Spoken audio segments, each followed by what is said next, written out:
There's an interesting thing that happens when you're at rock bottom, when you're at your lowest point, and that is that the only way is up.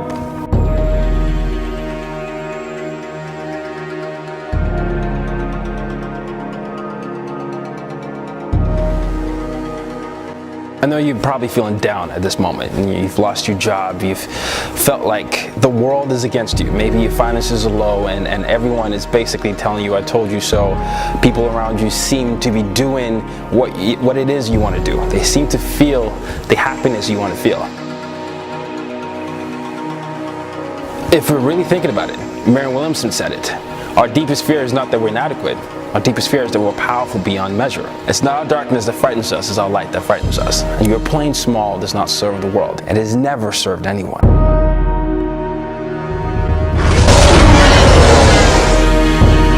Every time I thought I was being rejected from something good, I was actually being redirected to something better. It doesn't matter how slowly you go, as long as you go, but do not stop. No matter what you're doing, do not stop. Perseverance is the hard work you do after you get tired of doing the hard work you already did. Do not give up. Survival can be summed up in 3 words. Never give up. The idea that you can't do it is a myth, because there's only one of you, and the fact that there's only one of you already puts you at an advantage that no one else has. That advantage is that your unique makeup, all the atoms you have, is what ultimately will propel you to whatever success will be.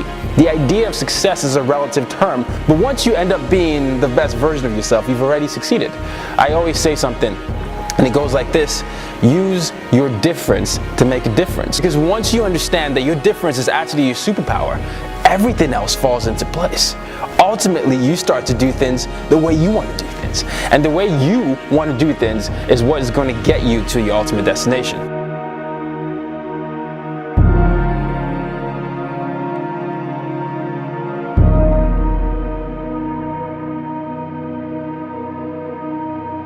Whether you realize it or not, people are watching you. And whether you realize it or not, the mindset and the ability for you to achieve perspective of what your failure is teaching you is always on. That applies to business in so many ways, because Amazon wouldn't be formed without failure. Richard Branson and Virgin Enterprise would not be formed without failure. Farr wouldn't be formed without failure. There wouldn't be an Oprah without failure. Oprah Winfrey Studios. And all that they learned was how to find an opportunity to grow.